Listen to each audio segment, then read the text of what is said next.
Vivemos num mundo cheio de problemas e tragédias.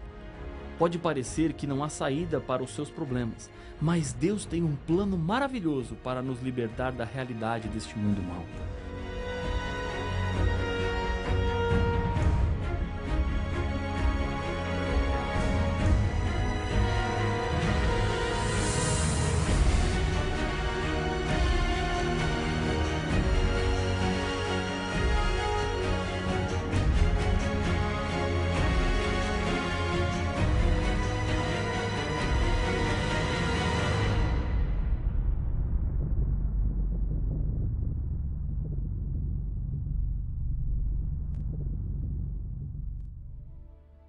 Deus sempre cuida dos seus filhos. O povo de Deus passou mais de 400 anos vivendo no Egito.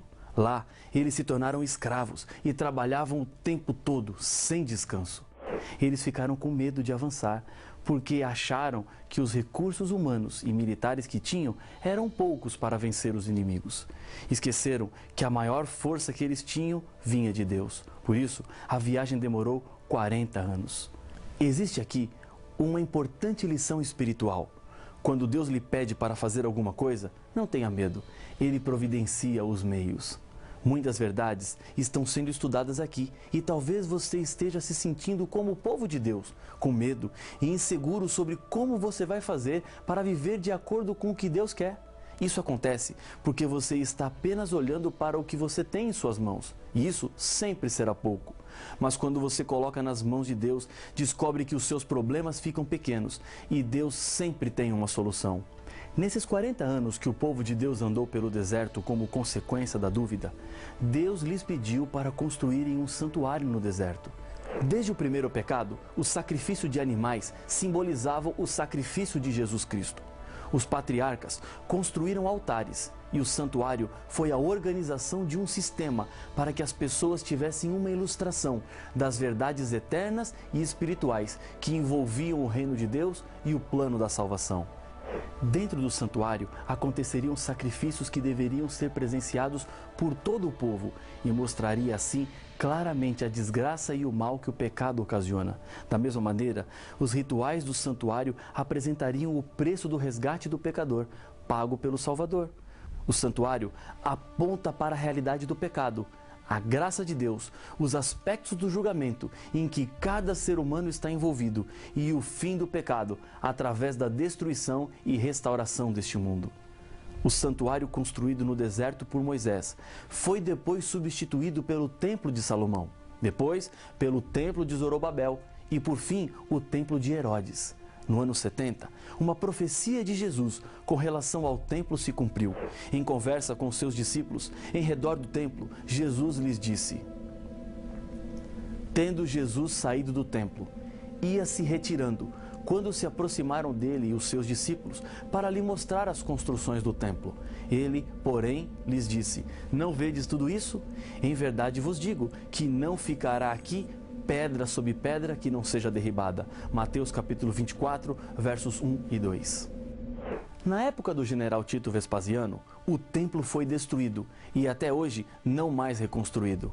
O Apocalipse nos apresenta o templo celestial, do qual o templo que estava construído sobre a terra era apenas uma figura, uma ilustração de algo muito maior.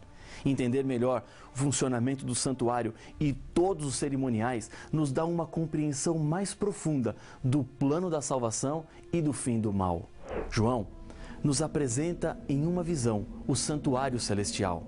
Abriu-se, então, o santuário de Deus, que se acha no céu, e foi vista a arca da aliança no seu santuário, e sobrevieram relâmpagos, vozes, trovões, terremotos e grande saraivada. Apocalipse capítulo 11, verso 19. João descreve alguns móveis que ele viu dentro do santuário. No texto que lemos, João vê a arca. Em outros textos, João nos diz que viu o altar e também o incensário. O santuário da terra era coordenado pelos sacerdotes, que eram da tribo de Levi. No santuário celestial também existe o sacerdote. Paulo nos apresenta quem é. Ora, O essencial das coisas que temos dito é que possuímos tal sumo sacerdote, que se assentou à destra do trono da majestade nos céus, como ministro do santuário e do verdadeiro tabernáculo que o Senhor erigiu, não o homem. Hebreus capítulo 8, versos 1 e 2. Os sacerdotes que atuaram no templo do Antigo Testamento eram uma sombra ou uma ilustração do sacerdócio de Jesus Cristo no santuário celestial. No Novo Testamento, há uma mudança no acesso a Deus. Agora, não mais através do sangue de animais por meio de sacerdotes, mas temos acesso direto ao Pai por causa da morte de Jesus Cristo em nosso lugar. Cada pessoa que crê é constituída como sacerdote. O sumo sacerdote era o líder dos sacerdotes. No Novo Testamento, quem ocupa essa posição é Jesus. Ele é o único sumo sacerdote que temos. O santuário da terra tinha uma relação muito próxima com o celestial.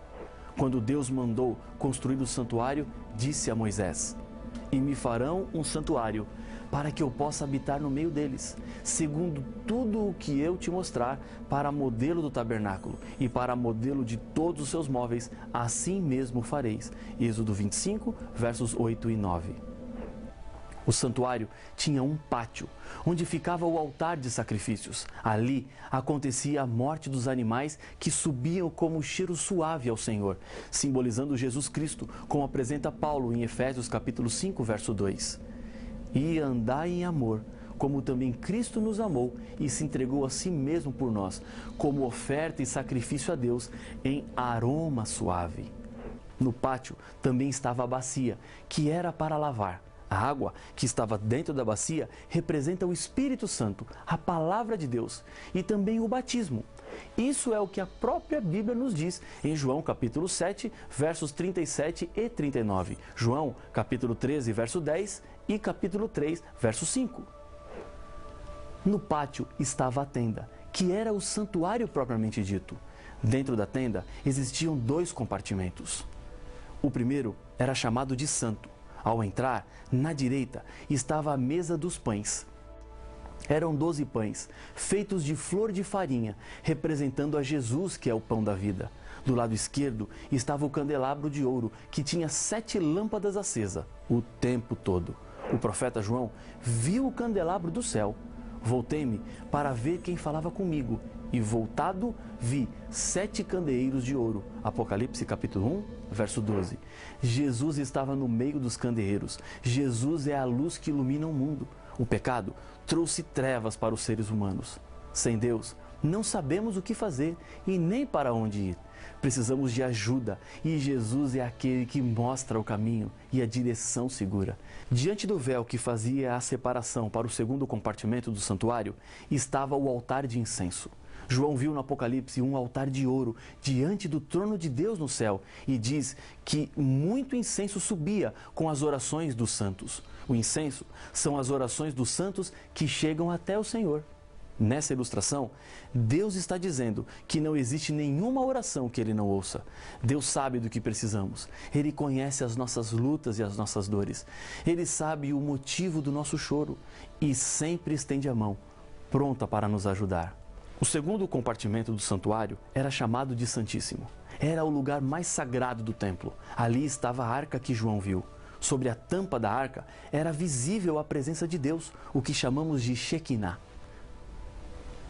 Nos compartimentos, o acesso era limitado. No lugar santíssimo, o sumo sacerdote só entrava uma vez por ano, chamado pelos judeus de Yom Kippur, que significa literalmente Dia do Juízo.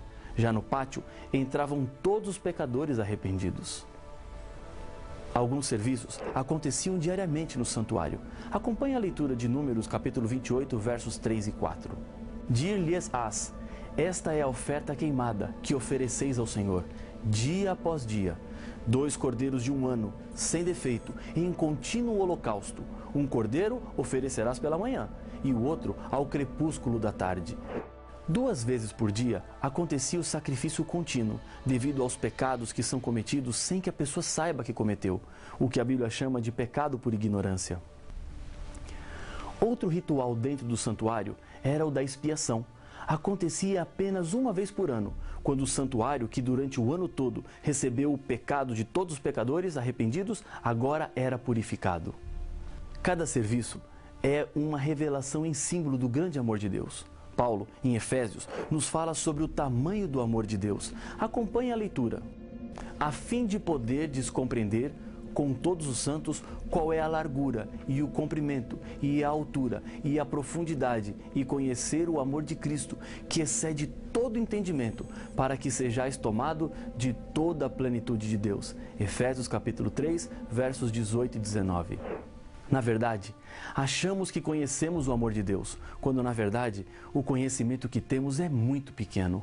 Colombo descobriu a América, mas ele não sabia muito sobre o continente que ele descobriu. Morreu sem conhecer os grandes lagos, rios, bosques e vales. Assim também nós descobrimos o amor de Deus que nos alcança para resgatar, mas saiba que esse amor tem altura, largura e profundidade que não conhecemos. Esse amor é como um imenso oceano e é necessário imergir nele para que conheçamos um pouco mais do que ele representa, sem conhecer tudo o que havia descoberto. O santuário apresenta 6 passos fundamentais para a salvação que aparecem nitidamente em cada símbolo representado. Primeiro, na porta do pátio é reconhecida a necessidade de salvação do ser humano. Segundo, no altar dos holocaustos é colocada sobre o pecador a justiça de Cristo que o torna justo, sem que ele seja necessariamente justo. Terceiro, na bacia ou no lavatório, a purificação da vida é creditada ao pecador por causa da pureza de Cristo, o que desperta em cada pessoa a santificação, que significa crescer em Jesus cada dia mais, tornando-me hoje melhor do que fui ontem. Quarto, no altar de incenso, Jesus está sempre em intercessão por nós. Quinto, no candelabro de ouro, o Espírito Santo está hoje atuando em prol da igreja, trazendo a luz que vem de Jesus e da sua palavra. Sexto, na Arca da Aliança, dentro dela, encontram-se harmoniosamente a justiça e a misericórdia de Cristo. Todos os sacrifícios do Antigo Testamento apontam para Jesus. Em Hebreus capítulo 9, versos 9, 13 e 14, encontramos o seguinte: isto é uma parábola para a época presente. E segundo esta, se oferecem tantos dons como sacrifícios, embora estes, no tocante à consciência, sejam ineficazes para aperfeiçoar aquele que presta culto. Portanto, se o sangue de bodes e de touros e a cinza de uma novilha, aspergidos sobre os contaminados, os santificam, quanto à purificação da carne, muito mais o sangue de Cristo, que pelo Espírito Eterno a si mesmo se ofereceu sem mácula a Deus, purificará a nossa consciência de obras mortas para servirmos ao Deus vivo. O grande pintor francês Jean-Léonel Gérôme fez um quadro da crucifixão de Jesus que é uma verdadeira obra-prima. Nela não aparece a cruz de Cristo, mas sua sombra projetada no chão. Ao fundo, aparecem os soldados romanos e a multidão retornando para Jerusalém. Mas a sombra da cruz faz do quadro magnífico. A sombra da cruz de Jesus projeta-se através dos séculos e chega até os nossos dias e exerce uma poderosa influência na história do povo de Deus. Mas talvez você esteja se perguntando: matar animais? Isso não é muito violento? O sistema de sacrifícios do Antigo Testamento ensinava ao povo o caráter terrível do pecado e apresenta Jesus como o único caminho que pode libertar os seres humanos da culpa. O pecado é uma ofensa moral contra Deus e apenas o sangue de Jesus pode apagar os pecados e libertar o ser humano da sua culpa. Hebreus capítulo 8, verso 6, apresenta a realidade do ministério de Jesus. Agora, com efeito, obteve Jesus ministério tanto mais excelente, quanto é ele também mediador de superior aliança, instituída com base em superiores promessas. Jesus é o único e suficiente mediador entre Deus e os homens. Um mediador intercede por ambas as partes. Jesus intercede por nós diante de Deus, oferecendo os méritos de seu sangue e implorando o perdão dos nossos pecados, dos quais nos arrependemos quando aceitamos a Jesus. Também intercede da parte de Deus em nossa consciência, para que nos convertamos e a nossa vida seja de acordo com a vontade de Deus, obedecendo assim aos seus mandamentos. Jesus entregou-se a si mesmo para que tivéssemos salvação. Porque Cristo não entrou em santuário feito por mãos, figura do verdadeiro, porém no mesmo céu, para comparecer agora por nós diante de Deus. Hebreus, capítulo 9 e o verso 24. Em uma vila na Escócia, viveu um médico que ficou conhecido pela sua bondade. Após a sua morte, ao examinarem os seus livros, encontraram muitas contas marcadas com tinta vermelha, com as seguintes palavras: cancelada, pobre demais para pagar. A esposa, que pensava diferente dele, disse: estas contas devem ser cobradas, e levou assim o assunto até o tribunal. O juiz lhe perguntou: isto que está escrito em vermelho é a letra do seu marido mesmo? Sim, respondeu a viúva. Então, não existe tribunal no mundo que possa exigir o pagamento dessas contas, uma vez que o seu marido escreveu canceladas. A todo instante, Cristo está intercedendo por nós no santuário celestial, cancelando a dívida dos pecados pelos quais nos arrependemos, tendo-o aceitado como Salvador e mediador. Ele pode fazer isso porque pagou o preço pelo resgate dos seres humanos. Há uma mensagem a ser proclamada nesses últimos dias da história do mundo. Essa mensagem está no Apocalipse. Vi outro anjo voando pelo meio do céu, tendo o evangelho eterno, para pregar aos que se assentam sobre a terra, e a cada nação, e tribo, e língua, e povo, dizendo em grande voz: temei a Deus e dai-lhe glória, pois é chegada a hora do seu juízo, e adorai aquele que fez o céu, e a terra, e o mar, e as fontes das águas. Apocalipse 14, versos 6 e 7. Existem 3 fases do juízo de Deus. Uma acontece enquanto Jesus é o nosso advogado. Ele intercede enquanto é investigada a conduta de cada um dos seus filhos. Ele oferece perdão, restauração e paz. A primeira fase ocorre enquanto Jesus é o nosso advogado. Ele intercede enquanto é investigada a conduta de cada um dos seus filhos. Ele oferece perdão, restauração e paz. A segunda fase acontece quando a porta da salvação se fechar e o Senhor virá para levar ao céu o seu povo fiel. E no céu acontecerá a análise do julgamento de Deus, um tempo de comprovação para os santos de que Deus foi justo. A terceira acontece com a destruição final dos ímpios. Esse é o fim de todo o mal e do pecado. Nunca mais haverá morte, nunca mais haverá divórcio. Deus não quer que você seja considerado culpado e nem condenado. Ele quer te ver salvo. Mas para isso acontecer, uma decisão precisa ser tomada. Não deixe para amanhã, pois o amanhã não existe. Já ouvi algumas vezes pessoas dizerem assim: não me entreguei a Jesus ainda, porque não chegou a minha hora. Deixa eu lhe dizer uma coisa.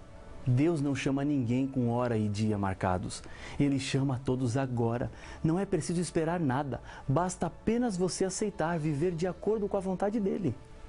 Outros dizem assim: existe tempo para tudo e o dia da minha entrega ainda não chegou. É verdade que a Bíblia fala de tempo para tudo, mas quando o assunto é a salvação, o tempo certo é agora. Preste bem atenção no convite que eu vou lhe fazer. Você quer receber de Deus a salvação? Está disposto a viver de acordo com a vontade de Deus? Se esse é o seu desejo, se essa é a sua vontade, ore comigo. Senhor, obrigado por teu amor profundo, que foi até as últimas consequências para nos salvar. Aceita o nosso coração, a nossa entrega e a nossa decisão, em nome de Jesus. Amém.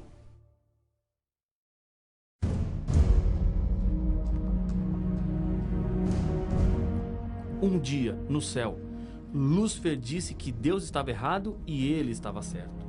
Jesus, no livro do Apocalipse, nos apresenta um julgamento, onde todos os seres humanos comparecerão. Temei a Deus e dai-lhe glória, pois é chegada a hora do seu juízo. Mas quando este juízo acontecerá? Antes ou depois do fim do mundo? Não perca as respostas para estas perguntas no próximo episódio de Apocalipse, o fim revelado.